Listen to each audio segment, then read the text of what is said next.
주님께서 붙들어 주시는 성도라는 말씀의 제목을 함께 은혜를 나누도록 하겠습니다. 우리는 지금 고난당하는 성도들에게 주시는 주님의 위로의 말씀을 히브리서 말씀을 통해서 매 주일마다 듣고 있습니다. 히브리서 전체는 예수님 최고다, 이걸 선포하는 말씀이고요. 그 중에서도 히브리서 1장과 2장은요 천사보다 뛰어나신 예수님에 대한 이야기를 하고 있어요. 히브리서 1장은 천사보다 뛰어나신 예수님의 신성, 하나님 되심을 강조하는 말씀이라면 히브리서 2장은요 천사보다 뛰어나신 예수님의 인성, 사람됨을 강조하는 말씀이에요.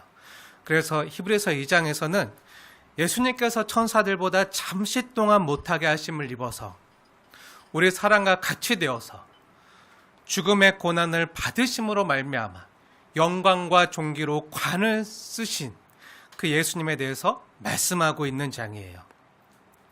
그리고 예수님께서 우리 믿는 성도들 역시 이 땅에서 잠시 고난을 받지만 결국 이 고난을 통과하여 예수님처럼 우리도 장차 영광과 존귀로 관을 쓰게 될 것을 말씀하고 있어요. 믿으십니까?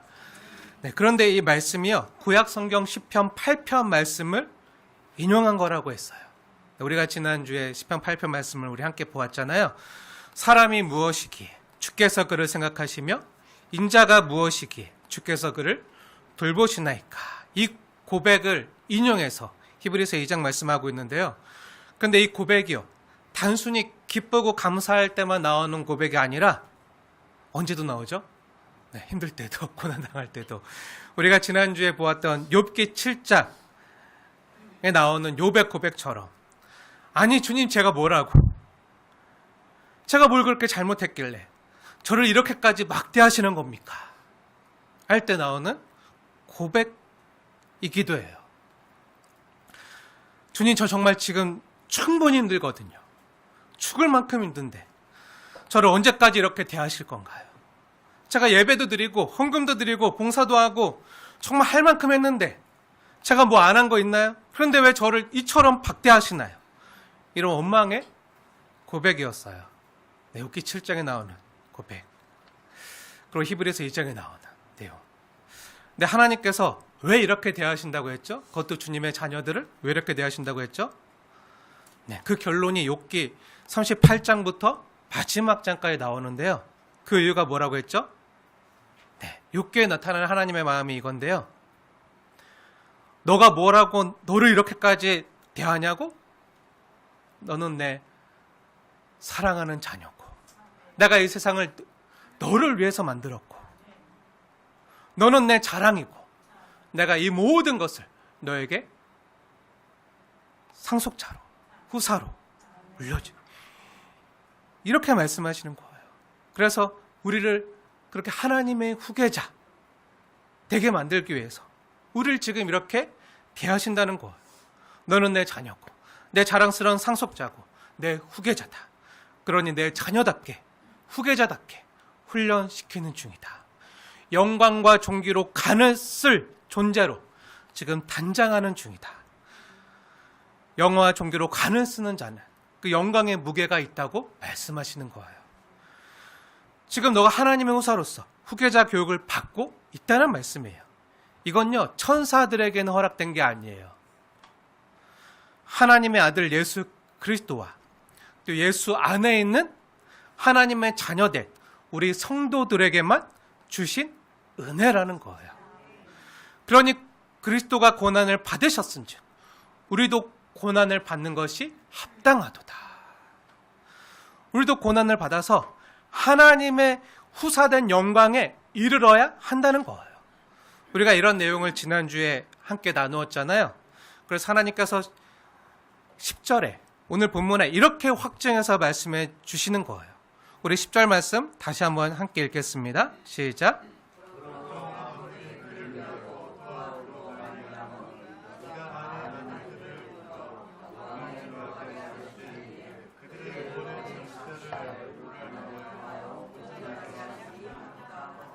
아멘.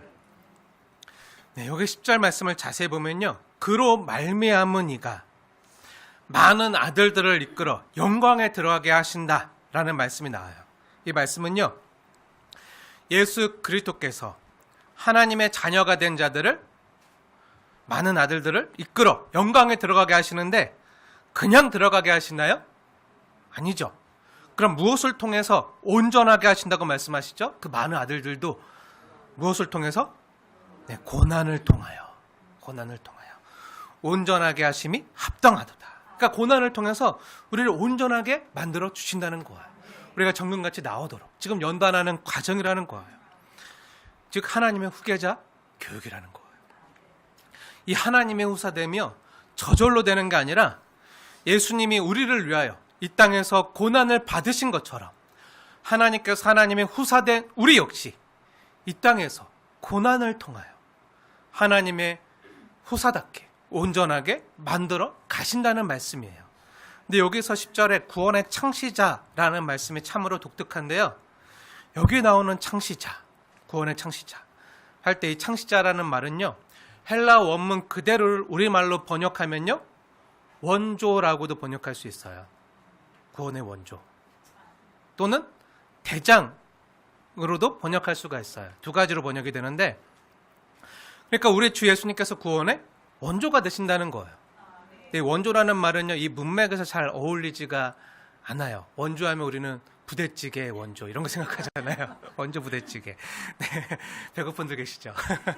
네, 그래서 이 문맥에서 더 정확한 번역은요, 예수님께서 우리의 구원의 대장 되신다.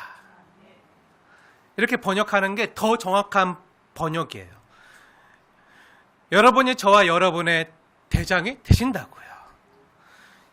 근데 예수님 당시에요, 신약시대의 군대의 대장은요, 자기 부하들에게 지시만 하고 자신은 뒷짐지고 뒤에서 말만 하는 사람이 아니었어요. 예수님 당시에 신약시대의 그 대장들, 지휘관들은요, 언제나 선두에 서서 자신이 직접 모범을 보이면서 군사들로 하여금 용맹스럽게 자신을 따라 나서도록 했어요.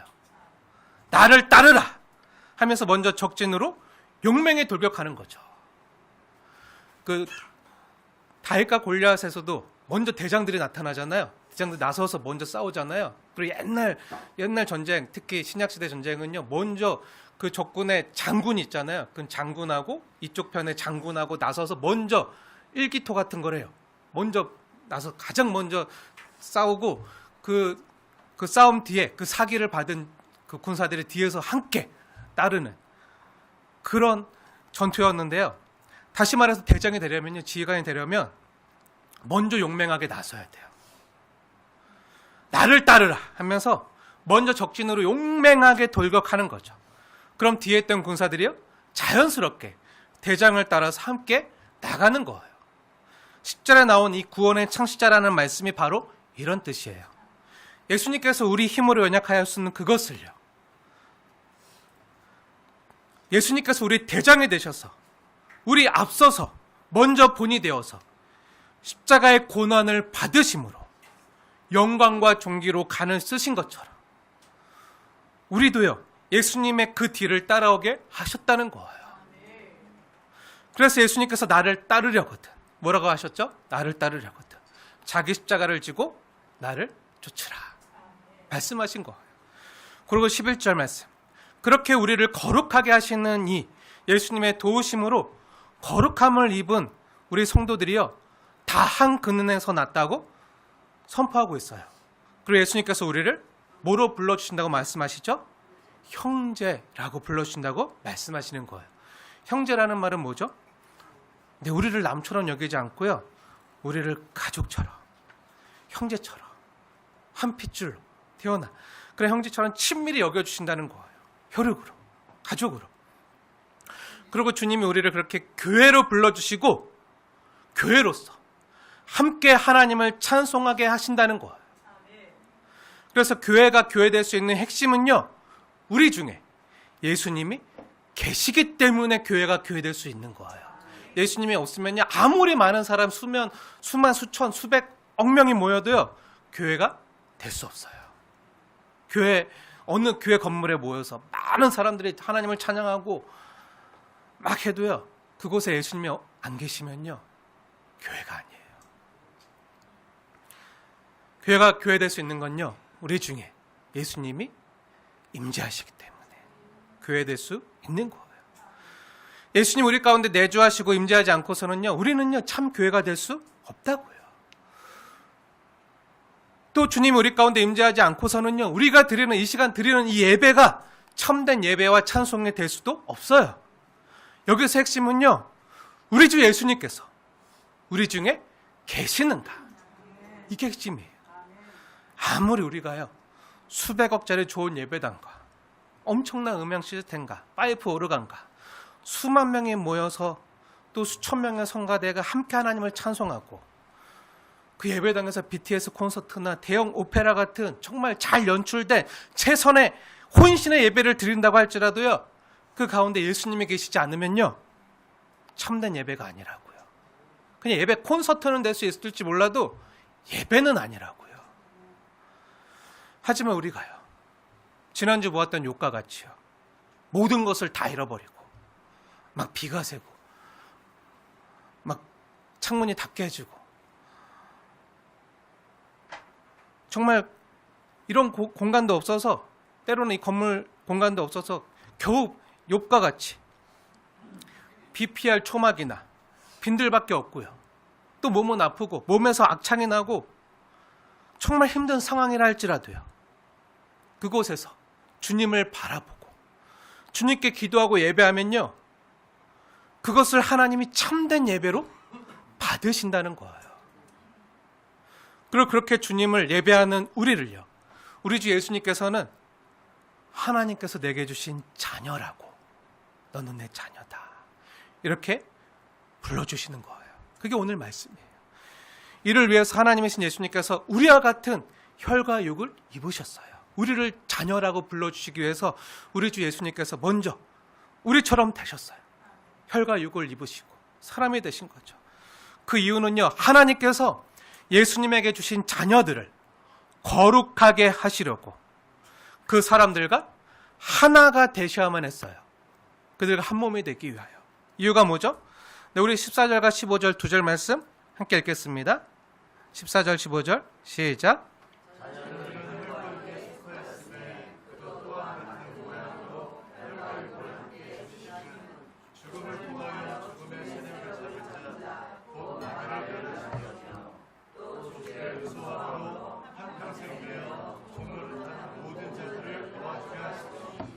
아멘.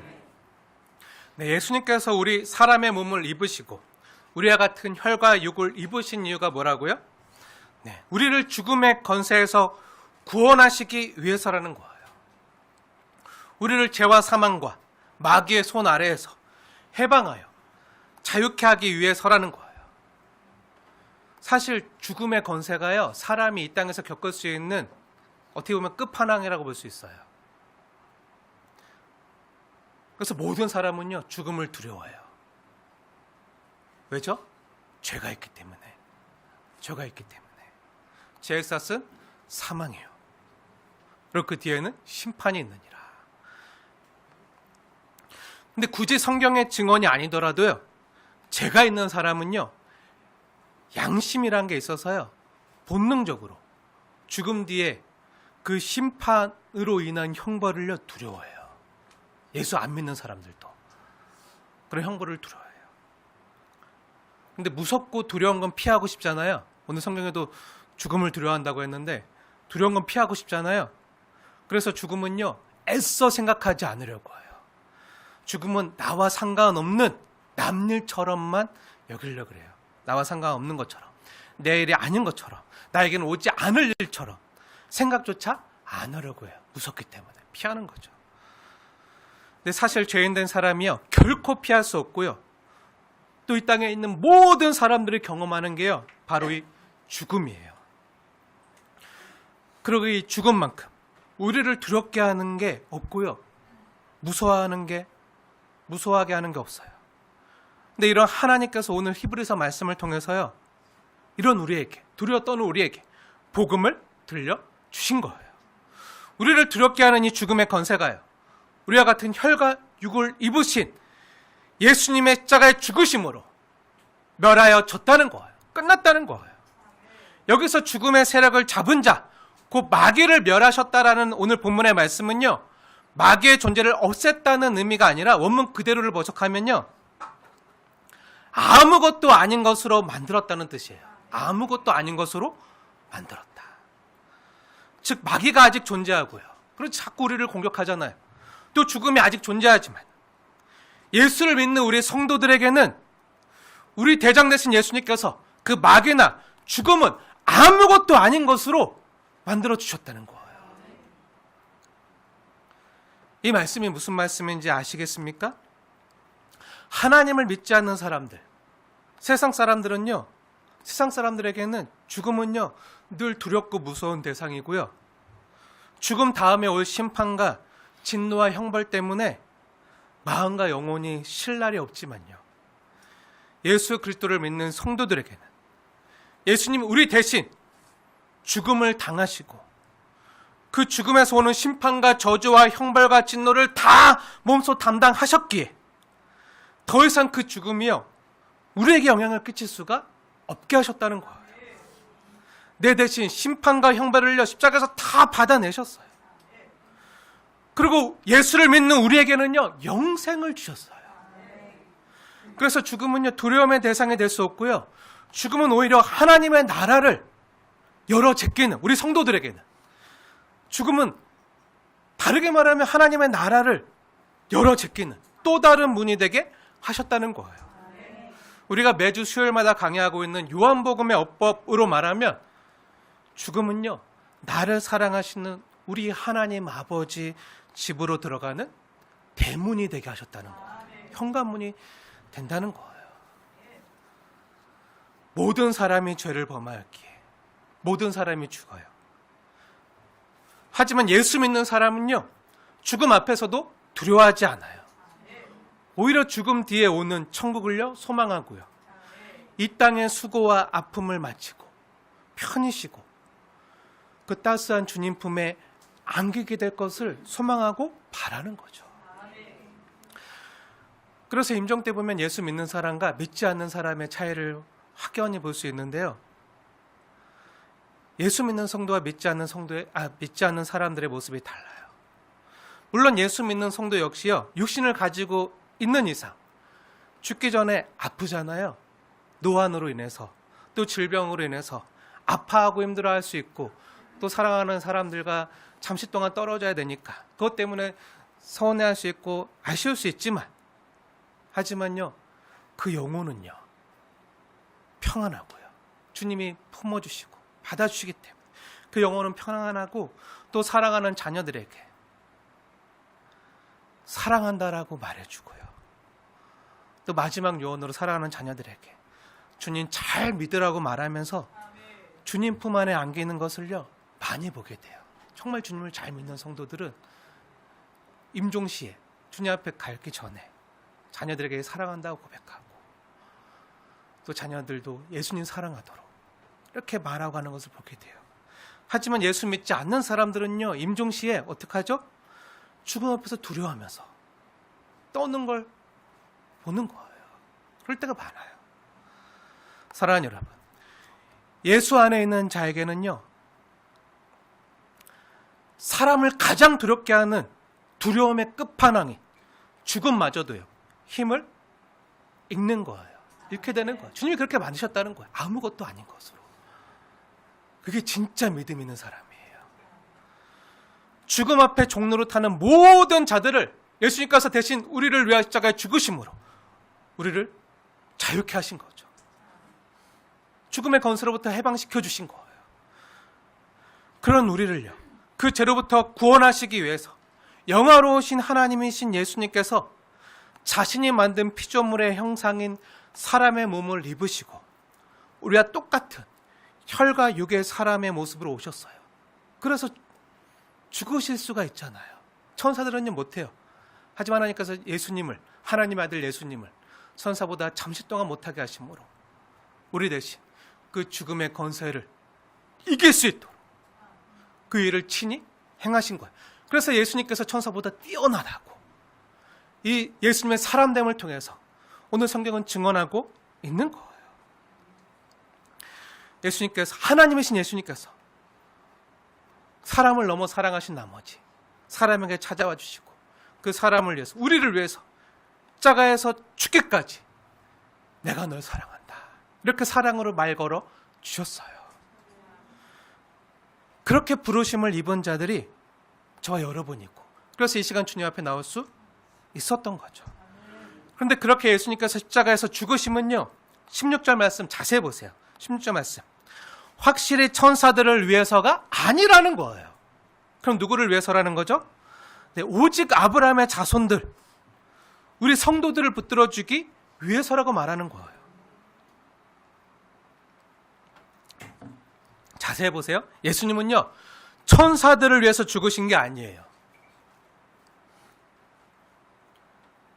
천사들을 구원하기 위해서 이 땅에 오신 게 아니라고요. 천사들 때문에 십자가에 죽으신 게 아니라고요. 여러분 잘 알고 있죠? 우리가 성경을 통해서 잘 알고 있는 것처럼 심지어 천사들 중에서도요, 사탄 마귀처럼 하나님을 반역한 존재들도 있었어요. 그렇죠? 하나님을 반역하고 예수님께 불순종한 그런 존재들도 있었다고요. 그런데 그 천사들 중에도 죄를 지은 존재들이 있었다는 거잖아요. 그 죄를 지은 천사들, 그 악한 영들도 어떻게 보면 구원의 대상이어야 되는데, 그래서 그들도 죄가 있기 때문에 구주가 필요해요. 하지만 성경은요, 하나님께서는 그 타락한 천사들을 위해서는 어떤 구세주도 허락하신 적이 없다는 거예요. 구주께서 천사들을 붙들어 주시려 함이 아니에요. 확실히 천사들을 붙들어 주기 위해서 온 게 아니라 누구를 붙들어 주기 위해서 예수님께서 십자가에서 죽으시고 우리의 구주가 되셨다는 거죠? 네, 오직 아브라함의 자손들을 붙들어 주기 위해서라는 거예요. 그런데 왜 여기서 히브리서는요, 갑자기 아브라함 이야기를 하는 거죠? 천사들 이야기하다가 예수님이 최고시다, 예수님이 천사보다 뛰어나시다, 막 천사들 얘기 계속하고 있었잖아요. 근데 왜 갑자기 여기서 생뚱맞게 아브라함 얘기가 나오는 거죠? 그냥 천사들을 위해서가 아니요, 예수 믿고 하나님의 자녀된 우리를 붙들어주기 위해서라고 하면 되지, 왜 굳이 아브라함 이야기를 꺼내는 거죠?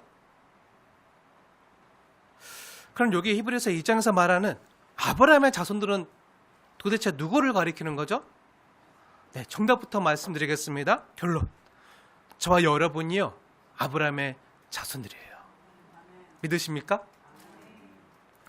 혈통적 유대인들을 가리키는 게 아니에요. 믿음의 조상 아브라함과 같은 믿음으로 예수를 바라고 예수를 믿은 자들, 즉 저와 여러분, 성도들을 가리키는 거예요. 우리가 오해하지 말아야 될 게요, 지금 아브라함의 자손들, 히브리서가 말씀하고 있는 아브라함의 자손들은 유대인들이 아니라는 거예요. 지금 이란과 전쟁을 일으키고 있는 저 이스라엘 사람들이 성경 히브리서가 말하고 있는 아브라함의 자손들이 아니라는 거예요.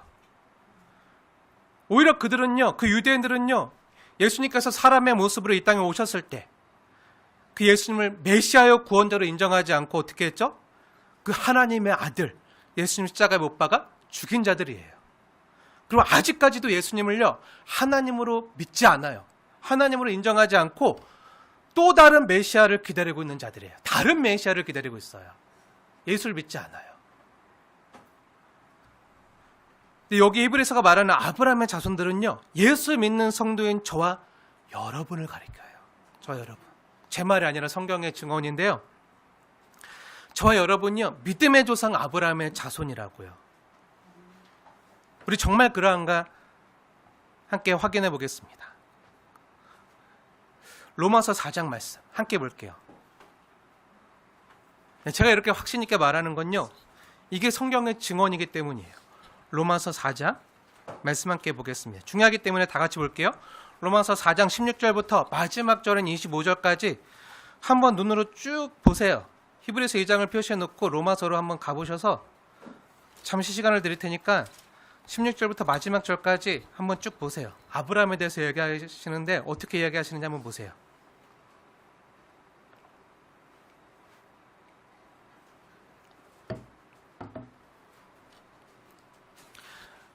마지막 절까지 다 함께 읽고 싶지만 시간 관계상 다 읽지 못하고요. 우리 로마서 4장 16절 말씀만 대표로 다 함께 읽겠습니다. 4장 16절 말씀 시작. 그러므로 상속자가 되는 그것이 은혜에 속하기 위하여 믿음으로 되나니 이는 그 약속을 그 모든 후손에게 굳게 하려 하심이라. 율법에 속한 자에게뿐만 아니라 아브라함의 믿음에 속한 자에게도 그러하니 아브라함은 우리 모든 사람의 조상이라. 네. 아브라함이요, 예수 믿는 우리 모든 사람의 믿음의 조상이라는 거예요. 그렇다는 말은 다르게 말하면 뭐죠? 우리가 아브라함의 자손이라고요. 믿음의 자손이에요. 그리고 그 밑에 23절과 24절 말씀 자세히 보세요. 23절, 24절. 의로 여겨졌다 기록된 것은 아브라함만을 위한 것이 아니요. 또 누구를 위한 거라고요? 네. 곧 예수, 우리 주를 죽은 자 가운데서 살리신 이를 믿는 자들인 우리 역시요. 저 여러분 역시요. 아브라함처럼 하나님께서 의롭게 여기신다는 거예요. 그리고 4장 18절 말씀 한번 자세히 보세요. 아브라함이 바랄 수 없는 중에 바라고 믿었으니 이는 내 후손이 이 같으리라 말씀하신 대로 민족의 조상이 되게 하려 하심이라. 그러니까 신약 성경이 말하는, 또 히브리서가 말하는 아브라함의 후손은요, 혈통적 유대인들만을 가리키는 게 아니라 누구를요? 예수를 구주로 믿는 믿음의 자녀인 성도들을 가리키는 거라고요. 그럼 아브라함이 믿은 게 뭐죠? 아브라함이 믿은 게 뭐죠? 4장 17절 말씀 보세요. 4장 17절 말씀 중요하기 때문에 우리 함께 읽겠습니다. 17절 시작. 기록된 바 내가 너를 많은 민족의 조상으로 세웠다 하심과 같으니 그가 믿은 바 하나님은 죽은 자를 살리시며 없는 것을 있는 것으로 부르시는 이시니라. 아멘. 네. 아브라함이 믿은 게 뭐라고요? 네. 없는 것을 있는 것으로 만드시는, 즉 무에서 유를 창조하시는 창조주 하나님을 믿었다는 거예요. 또 죽은 자를 살리시는 부활의 하나님을 믿었다는 거예요. 창조하시고 부활하신 우리 주 예수님을 믿음으로 바라고 믿었다는 거예요. 그럼 하나님께서 아브라함에게 창조해 주신 게 뭐죠? 네, 바랄 수 없는 중에 바라고 믿은 아브라함의 아들 이삭이죠. 하나님이 이삭을 아브라함 가정에게 주실 때 자녀를 낳을 수 없는 상황이었잖아요. 거의 100세가 다 됐을 때, 사라는 경수가 끊어지고 90살이 다 됐을 때 도저히 바랄 수 없는 중에 하나님이 창조해 주신 거예요. 아브라함에게는 이삭이요, 하나님의 창조의 증거였어요. 그걸 이렇게 각색해 볼 수 있을 것 같은데요. 하나님이 아브라함을 찾아오셨어요. 주의 사제의 모습 찾아오셨는데 그때 아브라함이 고백해요. 아이고 하나님, 제가 이제 나이가 100세가 다 됐는데 하나님이 주신다고 하신 아들을 왜 안 주십니까? 약속해 주셨잖아요. 저 하늘의 별과 같이, 저 바다의 모래같이 주신다고 하셨는데, 큰 민족을 이루겠다고 하셨는데 왜 아직 안 주신가요? 상속자가 있어야 되는데 아직 후사가 없잖아요. 왜 안 주십니까? 하나님이 안 주셨으니까 저도 모르겠습니다. 그냥 제 종 엘리에셀이나 아니면 저 여종 하갈을 통해서 낳은 이스마엘이나 제 상속자로 삼아 주십시오. 제 후사로 삼아 주십시오. 이렇게 말했어요. 그러자 하나님께서 뭐라고 말씀하시죠? 아니다. 그들은 아니다. 내 몸에서 날짜, 즉 사라의 몸에서 날짜를 내 후손으로 세울 것이다. 이렇게 아브라함에게 말씀하시잖아요. 그때 90살 가까이 되었던 사라가 그 이야기를 듣고 어떻게 했죠? 커튼 뒤에 숨어서 웃었어요. 그러니까 하나님 뭐라 그러죠? 사라에게 웃어? 그래서 그 이름을 이삭이라고 하셨어요. 그 아들 이름을 웃었지? 이삭이라고 해. 그렇게 하셨어요. 아브라함에겐 이삭이요, 창조의 증거였어요. 바랄 수 없고 가질 수 없었던 상황에서 하나님이 주셨으니 창조인 거죠. 근데 어느 날 하나님이 이삭을 바치라고 말씀하세요. 창조의 증거인데, 하나님이 주신 선물인데 바치라는 거예요. 이삭을 바치라는 거예요. 왜 그러신 거죠? 왜 이삭을 잡으라고 하신 거죠? 아니, 그러실 거면 주시지나 말지. 그러실 거면 왜 하나님은 이삭을 주신 걸까요? 줬다 뺏는 건 뭐죠? 더 나쁜 거잖아요. 차라리 안 주셨으면 바라지는 않지. 그 바라고 주셔서 그 기쁨과 즐거움을 알게 하신 후에 빼앗아 가시면 어떻게 보면 더 잔인한 거잖아요. 그럼 하나님께서 아브라함에게 왜 그러신 거죠? 또 우리에게 또 왜 그러신 거죠? 우리에게도 가져가신 게 많잖아요. 건강도 가져가시고, 청춘도 가져가시고, 꿈도 가져가시고, 희망도 가져가시고, 사랑하는 사람도 가져가시고, 그럴 때가 많잖아요. 그리고 또 내가 귀하게 여기는 그것을요, 때때로 하나님께서 잔인하게 요구하실 때가 많으세요. 왜 그러신 거죠? 아브라함에게 이삭은요, 하나님의 창조의 증거였잖아요. 내 생명을 주신 후에 이제는 뭘 맛보게 하시는 거죠? 죽음을 맛보게 하시는 거예요.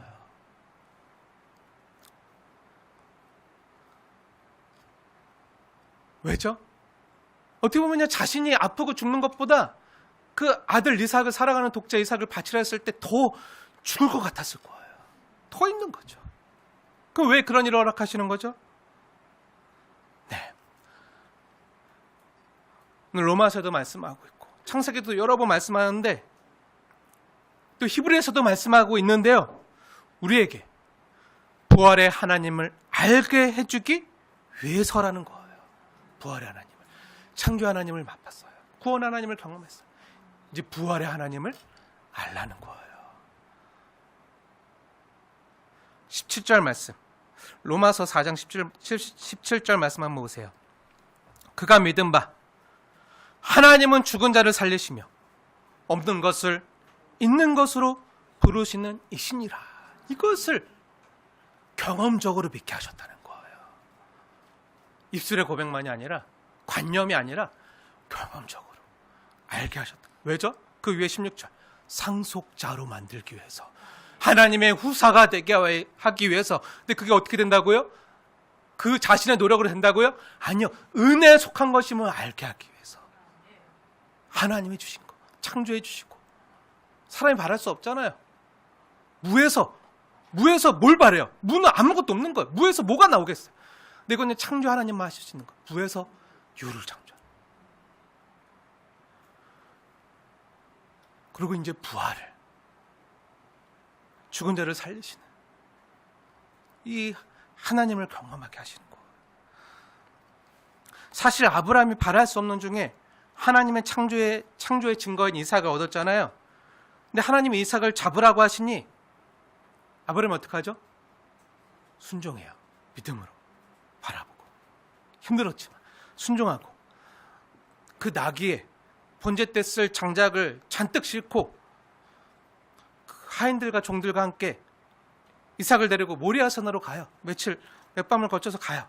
이때 한 3일 밤을 가면서 아브라함이 많은 생각을 했겠죠.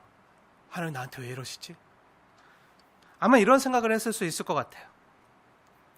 내가 내 아들 독자 이삭을 정말 사랑하는데, 내 생명보다 더 사랑하는데, 내가 노년에 낳은 너무 사랑스러운 아들인데, 근데 하나님이 내 아들 이삭을 번제로 바치라고 요구하신다. 근데 내가 지금까지 겪었던 하나님은 정말 믿을 수 있는 분이신데, 하나님이 나에게 하신 약속은 다 이루어졌는데, 반드시 이루시는 분이신데, 하나님은 거짓말하는 분이 아니신데, 신실하신 분인데, 근데 하나님이 나에게 이삭을 번제로 드리라고 했다면 거기에는 반드시 뭔가 하나님의 이유와 목적이 있을 것이다. 그리고 그 하나님의 말씀도 이루어질 것이다. 그렇다면 내 아들 이삭은 죽음을 피할 길이 없다. 그런데 하나님이 분명히 내게 약속하셨다.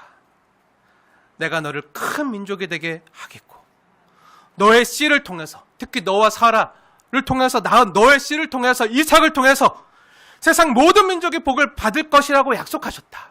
큰 민족 되게 하시기 약속하셨다. 그것도 다른 씨도 아니고 내 몸에서 날 자, 이삭을 통해서 그 일을 이루어 가시겠다고 약속하셨다. 근데 지금 번제로 드리라고 하신다. 그렇다면 이삭이 죽더라도 다른 사람으로는 안 되니 하나님이 이삭을 분명히 다시 살리실 것이다.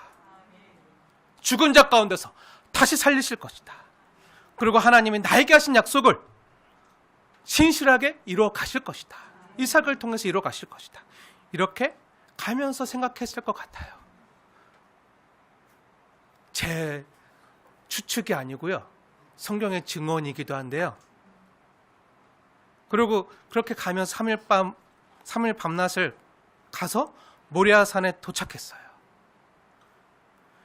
그러고 나서 이제 모리아산으로 올라가기 전에 지금까지 함께 온 종들에게 한마디 말을 하고 가는 거예요. 뭐라고 말하죠? 네. 뭐라고 얘기하죠? 우리가 너에게로 다시 돌아오리라. 이렇게 말하고 가잖아요. 아브라함이요, 이삭을 번제로 바치기 전에 죽은 자도 다시 살리시는 부활의 하나님을 믿었다는 증거가 이거예요. 이 말씀이 성경에 나오는데요. 성경 어디서 나오죠? 네, 창세기 22장. 그 이삭을 번제로 드리기 위해서 모리아산으로 갔을 때 창세기 22장에 나오는데요. 우리 중요하기 때문에 다 같이 볼게요. 창세기 22장 5절 말씀입니다.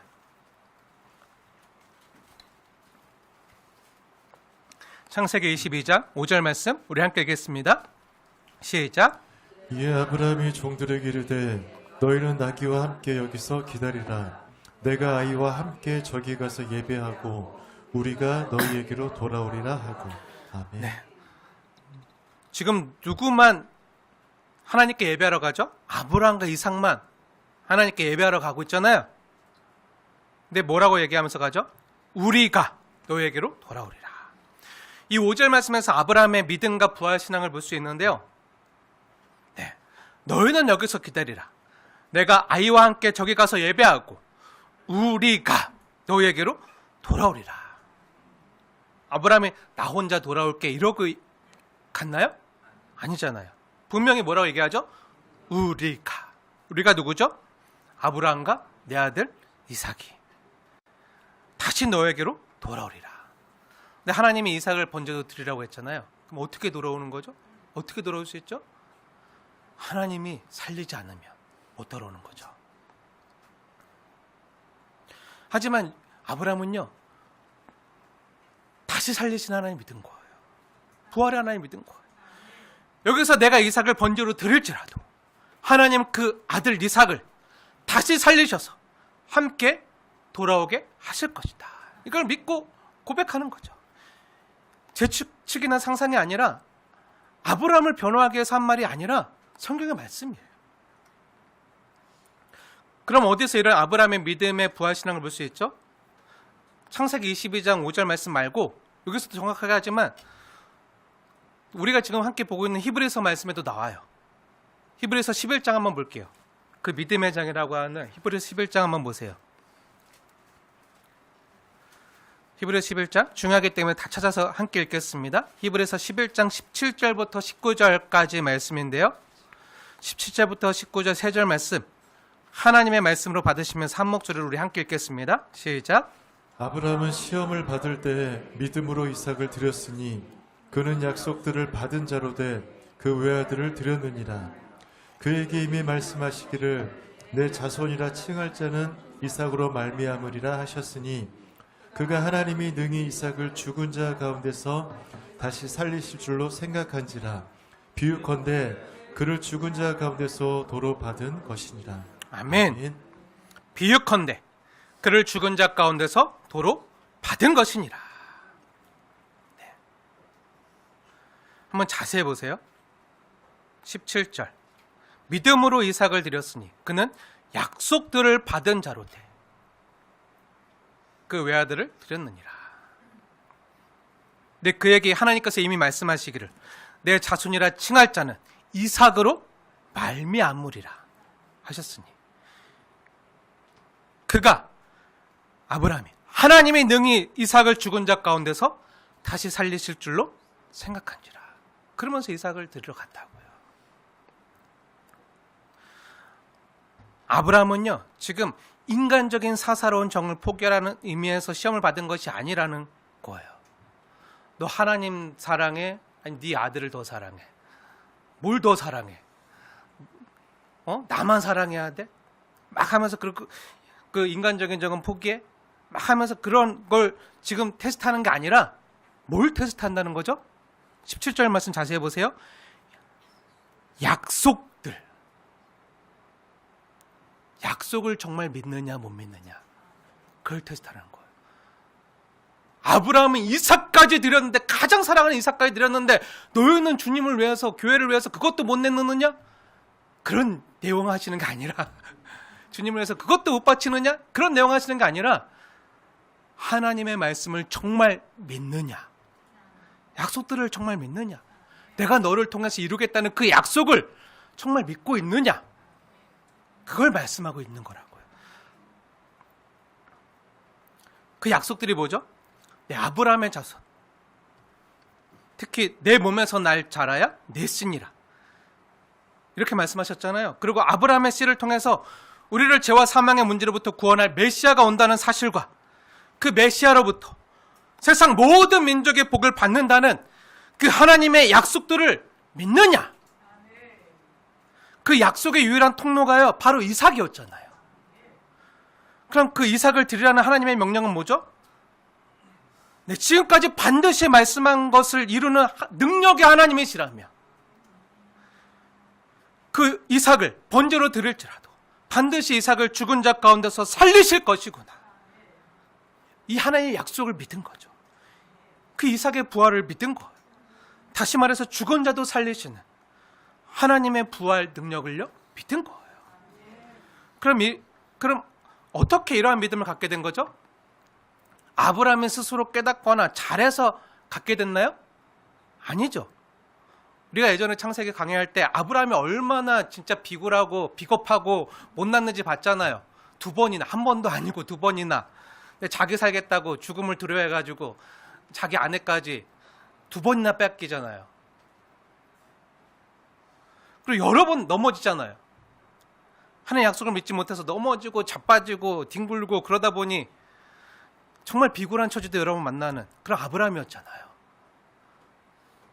그럼에도요, 하나님의 약속을 이루시고자 아브라함을 건져가시고 아브라함을 붙들어 주시고 그렇기 때마다 건져주시는 구원하신 하나님을 경험한 거죠. 자기 힘으로는 할 수 없는데요, 하나님이 개입하고 간섭하셔서 건지신 하나님을 경험한 거예요. 그리고 가장 무엇보다도 아들을 전혀 낳을 수 없고요, 기대할 수도 없는 그 늙은 나이에 없는 것도 있게 하시는 그 창조의 하나님의 능력을 보고 경험했잖아요. 아브라함을 아브라함 되게 하신 게요, 아브라함이 잘해서가 아니라고요. 하나님이 아브라함을요, 아브라함 되게 만드신 거죠. 처음에 하나님은 후사답지 못했어요. 후계자답지 못했어요. 상속자답지 못했어요. 근데 하나님이 어떻게 하시죠? 연단시켜 가세요. 후계자답게, 상속자답게. 그래서 그 나라를 아브라함을 통해서 이루실 그 큰 나라, 모든 민족이 너를 통해서 복을 받을 그 예수 그리스도를 통해서 이루어진 하나님 나라를 이루어가게 하신 거죠. 하나님이요, 나를 나 되게 하시는 거예요. 아브라함을 아브라함 되게 하신 것처럼 내 알고 준 게요, 때로 창조의 기쁨을 주세요. 창조의 기쁨을 주셨고 약속도 주셨어요. 하지만 우리가 느끼는 이 현실은요, 약속은 더딘 것 같고 때때로 우리가 실패의 자리에 이르렀다고 느낄 때가 있어요. 그렇죠? 분명히 하나님의 약속대로 되려면 이렇게 돼야 되는데, 내 생각대로 돼야 되는데 내 생각대로 안 돼요. 하나님의 약속대로 이루어지려면 이렇게 돼야 되는데 지금 내 현실은 그게 아니잖아요. 약속이 이루어지는 상황이 아니잖아요. 그럴 때가 있다고요.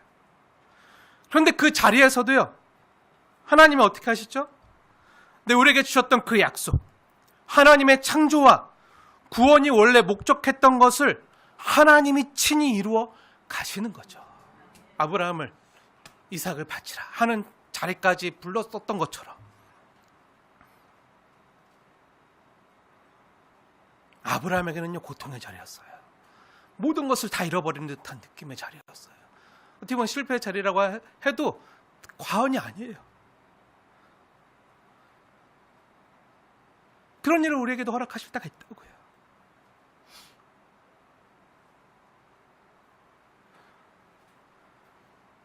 그런데도 하나님이 그 가운데서도 하나님이 개입하시고 하나님이 역사하시고 하나님이 붙들어 주시는 것을 우리가 친히 경험하게 하시는 거예요. 관념적으로만 생각으로만 하는 게 아니라 정말 갈급함으로, 정말 하나님 나와 함께 하시는, 하나님 나를 사랑하시는 것을 찐으로 경험하게 하실 때가 있다고요. 너무 아프고 힘든데 그 하나님의 사랑을 절절하게 느껴오는 때가 있다고요. 그럴 때 우리가 고백하는 게 있죠. 네, 이것을 내가 한 것이 아니라 주님이 하셨습니다. 주님이 이루셨습니다. 주님이 나를 나되게 하셨습니다. 여호와의 하나님을 찬양하잖아요. 이 자리에 오시게 하시기 위해서, 이런 후계자 자리에 오게 하기 위해서 때론 십자가의 길을 오르게 하셨고, 사실 모리아산이 예수님께서 달리신 십자가 골고다 언덕이잖아요. 아브라함도 걸어갔고요, 우리 주 예수님도 걸어가셨어요. 이제 우리가 걸어가야 될 차례라는 거예요. 하지만 그게 끝이 아니라는 거예요. 그 뒤에 영화 종기로 관을 씌우시겠다는 거예요. 우리 대장 되신 예수님께서 몸소 본보기로 시범 케이스로 걸어가셨으니 우리도 그 뒤를 따르라는 거예요. 근데 그 길을 걸어갈 때는 싫잖아요. 힘들잖아요. 고되잖아요. 눈물 나고 아프잖아요. 하지만 그러면서 우리는 뭘 고백하죠? 나 혼자 갈 수 없습니다. 내 힘으로 할 수 없습니다. 내 힘으로 이길 수 없습니다. 내 힘으로 안 됩니다. 그래서 하나님을 더욱더 의지하게 하시고,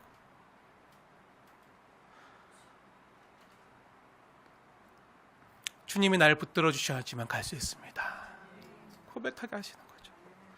내 삶에 하나님의 창조가 있을 때가 있어요. 정말 이삭을 얻었을 때처럼 기쁠 때가 있어요. 하지만 또 고난과 십자가의 자리가 있어요. 하지만 그것으로 끝나게 하지 않으시고요, 부활의 자리까지 우리를 인도해 가시길 원하신다고요. 부활의 자리까지. 부활의 자리는요, 십자가를 통과하지 않고서는요 갈 수 없는 자리예요. 오직 아브라함의 자손된 나를 붙들어 주시기 위해서. 이게 오늘 히브리서 2장의 말씀이에요. 왜 갑자기 천사 얘기하다가, 하늘에 뜬구름 잡는 얘기 같은 거 하다가 왜 갑자기 이 땅에서 현실을 아픔으로 살아냈다, 하지만 믿음으로 살아냈다, 아브라함의 얘기가 왜 나오냐면요, 이걸 우리도 알라는 거예요. 왜요? 우리가 하나님의 후사이기 때문에, 하나님의 상속자이기 때문에. 그래서 오직 천사들을 붙들어주기 위함이 아니요, 확실히 말하는데 오직 아브라함의 자손들 나를 붙들어 주시기 위해서라는. 왜죠? 여러분 한 사람 한 사람이요 하나님의 후사이기 때문에.